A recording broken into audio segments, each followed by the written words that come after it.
नमस्कार दोस्तों, wealth sky के एक और नए इंटरेस्टिंग वीडियो में आप सभी लोगों का स्वागत है। मेरा नाम है सुधीर और बात करेंगे इस वीडियो में हम निफ्टी एंड बैंक निफ्टी के बारे में। दोनों के चार्ट को अंडरस्टैंड करेंगे, समझने की कोशिश करेंगे कल का ट्रेडिंग सेशन हमारे लिए कैसा रह सकता है। और आज मार्केट में जो हुआ है इसका हमने कल एनालिसिस किया था। हालांकि सुबह एक स्टॉप लॉस कटा, उसके बाद सेकेंड हाफ में अपनी ट्रेड प्लान करी थी, वहाँ पर हमें प्रॉफिट मिल गया और ओवरऑल हमारा डे प्रॉफिट में ही बंद हुआ है। ठीक है, तो समझेंगे यहाँ पे कि आज के मार्केट में क्या हुआ प्लस कल क्या हो सकता है, उसको भी हम यहाँ पे अंडरस्टैंड करेंगे। तो वीडियो को स्टार्ट करते हैं। सबसे पहले अगर हम ग्लोबल मार्केट देखें तो करेंटली अगर ग्लोबल फ्यूचर्स की बात करें तो कल इनके यहाँ हॉलीडे था, आज करीब करीब फॉलोअप में दोबारा से सेलिंग देखने को मिल रही है। और डाउ फ्यूचर करीब 250 पॉइंट डाउन है, नैस्डैक फ्यूचर भी करीब 200 पॉइंट डाउन है। मोस्ट प्रॉब्ली ये भी अब करेक्शन दिखा सकते हैं क्योंकि बहुत दिन हो गए इनको चलते चलते। तो अब आपको थोड़ा सा इनमें भी प्रेशर आता हुआ दिखाई दे सकता है। बट अपने मार्केट की बात करते हैं तो निफ्टी की आज एक्सपायरी थी और 25 साल में पहली बार निफ्टी की एक्सपायरी ट्यूसडे को शिफ्ट हुई है और ट्यूसडे को आज पहली एक्सपायरी थी। ठीक है, हुआ क्या, कल मैंने आपको एक पॉइंट समझाया था कि मार्केट क्या कर सकता है, एक फ्लैट खुल सकता है इस लेवल तक जाके और फिर ये यहाँ से रिवर्स हो सकता है। ठीक है, तो उसी पॉइंट ऑफ व्यू से हमने यहाँ पे अपना डे हाई से डे लो का सेटअप यहाँ पे हमने फॉलो करने की कोशिश करी थी। ठीक है, तो हुआ क्या, थोड़ा सा यहाँ पे कह सकते हैं कि फोमो की वजह से हमारी एंट्री थोड़ी सी जल्दी हुई। ठीक है, और जल्दी होने की वजह से हमारा स्टॉप लॉस भी हमें देना पड़ा। तो आप देख सकते हैं यहाँ पे ये हमारा 1 मिनट का हाई बना और ये हमारा लो बना। हालांकि इसने लो तोड़ के हाई पे गया था बट हमें शॉर्ट की पोजीशन बनानी थी, तो हमने क्या किया, हमने डे हाई से डे लो का टारगेट लेने का प्लान किया था। ठीक है, अब इसने जब डे हाई यहाँ पे ब्रेक किया तब यहाँ पे हमने 24,700 की पुट ऐड की थी जो करीब 41-42 रुपीज़ की थी। ठीक है, अब हुआ क्या, यहाँ पे ये कंटिन्यूअसली फ्लो करता चला गया, मतलब कंटिन्यूअसली इसमें मूवमेंट आ गया बिकॉज ऑफ बैंक निफ्टी की वजह से। बैंक निफ्टी ने अपना डे हाई नहीं लगाया था तो बैंक निफ्टी में बाइंग आई डे हाई तक, तो निफ्टी ये और 20-30 पॉइंट ऊपर चला गया। मेरा एक्सपेक्टेशन ये था कि 24,710 या 15 तक जाएगा, उसके बाद रिवर्स हो जाएगा। ठीक है, तो हमें सुबह सुबह करीब 12-13-14 पॉइंट का हमारा स्टॉप लॉस गया, किसी का 12 गया, किसी का 13 गया, मेरा 14 का गया था, किसी का 16 का गया होगा। तो डिपेंड करता है कौन कितने में पोजीशन काट रहा होता है। ठीक है, तो सुबह हमें लॉस हो गया, फिर हम बैठ के वेट करते रहे करते रहे करते रहे। फिर हमने यहाँ पे इस पॉइंट पे अराउंड हमने जो प्लान किया था 24,750 की पुट का प्लान किया था जो कि 21 रुपये के आसपास। मैंने जो ली थी वो 21 रुपये पे ली थी और बहुत सारे लोगों ने 19 पे भी ली थी, 20 पे भी ली थी और 22 पे भी ली थी। और इसका जो हमने टारगेट रखा था वो 50 प्लस का टारगेट रखा था। ठीक है, तो 50 प्लस में ये जैसे ही इसने लो तोड़ा 700 का तो ये ऑलमोस्ट 65 तक चली गई थी। तो हमने यहाँ पे इसको 63 और 62 पे काट ली थी। ठीक है, ताकि सुबह का लॉस कवर हो जाए और प्रॉफिट मिल जाए। और सेकेंड हाफ में एक्सपायरी का दिन है तो आपको क्या है कि आपको थोड़ा सा प्रॉफिट बुक जल्दी करना पड़ता है। ठीक है, फिर क्या हुआ, ये फ्लो में फिर और गिरता चला गया तो छोटी मोटी क्वांटिटी मेरे पास रह गई थी, तो वो उस क्वांटिटी ने कह सकता हूँ थोड़ा बहुत और प्रॉफिट यहाँ पे जनरेट करके दे दिया था। बट सबसे अच्छा प्रॉफिट जो सरप्राइजिंगली, मतलब उसमें मेरी कोई मेहनत नहीं थी, कोई मतलब मेरी कोई वो नहीं था कि कह सकते हैं कि मेरा कोई पॉइंट ऑफ व्यू नहीं था कि वो ट्रेड मैं करूं। मैंने सुबह सुबह यहाँ पे जब ये ऊपर जा रहा था तो करीब करीब मैंने 24,700 की कॉल और 24,600 की कॉल सेल करी थी।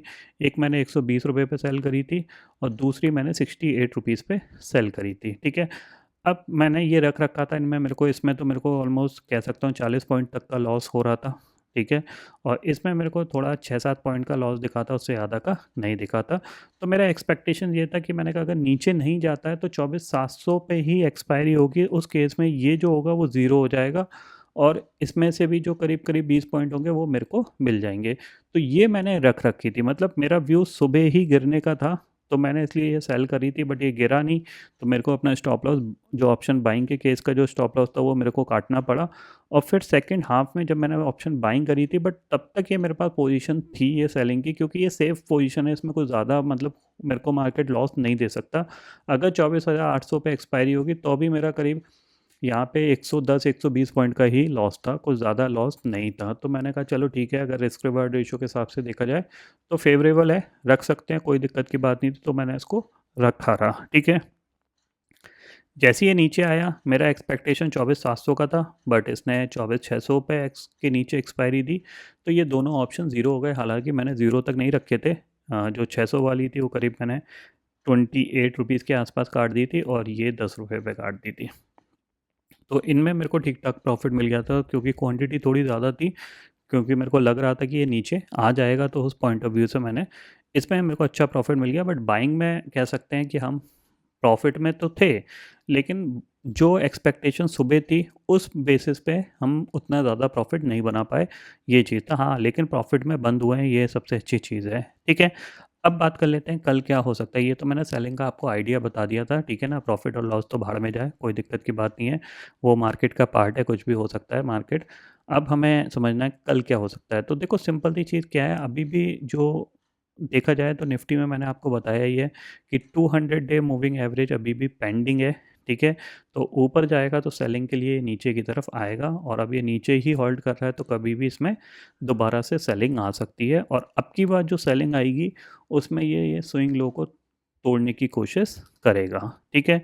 ये ध्यान में रखिएगा, ठीक है? तो हमें क्या करना है, हमें सिंपल सी चीज़ ये फॉलो करनी है कि अगर कोई भी नेगेटिव सेटअप बन रहा है या फिर नेगेटिव प्राइस एक्शन, देखो अगर खुलते ही ये गिर जाता है, मतलब मान लो खुला और खुलने के साथ गिर गया, तो हमारे हाथ में कुछ भी नहीं है, ठीक है ना? बट अगर ये हमें मौका देता है यहाँ पे और कोई भी नेगेटिव प्राइस एक्शन बनता है या फिर सेलिंग कंटिन्यू होना स्टार्ट होती है 24,500 के नीचे, तो फिर हम इसको सेलिंग के लिए ही ट्राई करेंगे और टारगेट हमारा वही रहेगा 24,350 का। क्योंकि अगर इस बार ये नीचे गया तो फिर मुझे नहीं लगता है कि ये धीरे जाएगा, बहुत फास्ट जाएगा और हमें ये नज़र रखनी पड़ेगी, ठीक है?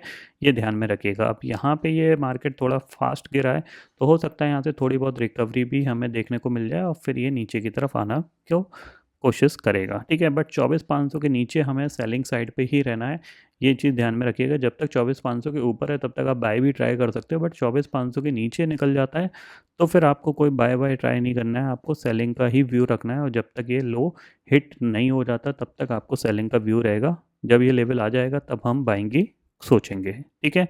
ये निफ्टी का हो गया। और बैंक निफ्टी की बात करें तो बैंक निफ्टी आप देखोगे तो यहाँ पे इसने एक नया स्विंग लो लगा दिया है, ठीक है? तो इसके लिए अब इम्पॉर्टेंट यही है कि ये इसको निकालने की कोशिश करेगा, जो कि 53,500 है। और मुझे लगता है कि कहीं न कहीं बैंक निफ्टी अब ज़्यादा वीक दिख रहा है कंपेयर टू निफ्टी, तो इस पे आप नज़र रख सकते हो। एक बार हो सकता है कि ये स्विंग लो लगा के, मतलब ये स्विंग लो लगा के उसके बाद ये बाइंग में जा सकता है ऊपर दोबारा से, और फिर ये दोबारा नीचे आएगा, तो इस तरीके का कुछ प्लान बन सकता है। तो फिलहाल बैंक निफ्टी में उतनी जगह नहीं है, और निफ्टी में जगह है करीब 150-200 पॉइंट गिरने की, तो निफ्टी पे आप नज़र रखिएगा। अगर नेगेटिव प्राइस एक्शन बनता है तो डेफिनेटली आप उसको सेलिंग के लिए ट्राई कर सकते हो, ठीक है? बाकी ग्लोबल मार्केट फ़िलहाल तो नेगेटिव ही दिख रहे हैं, देखते हैं रात में कैसा बंद होते हैं। अगर ये नेगेटिव बंद होते हैं तो हमारे यहाँ तो ऑलरेडी नेगेटिविटी चली रही है, तो हम थोड़ा-सा और तेज़ी से नीचे जा सकते हैं, ये पॉइंट आपको ध्यान में रखना है, ठीक है?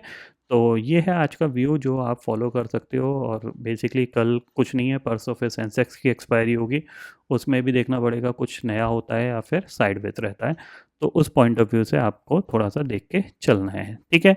तो फिलहाल दोस्तों इस वीडियो में इतना ही है। आई होप ये वीडियो आपको पसंद आएगा। वीडियो पसंद आता है तो लाइक और शेयर ज़रूर करिएगा, और चैनल को जो सब्सक्राइब कर लीजिए, क्योंकि मैं सुधीर लेके आता रहूँगा हर दिन आपके लिए नए-नए वीडियो। इसी के साथ शुक्रिया दोस्तों, जय हिंद।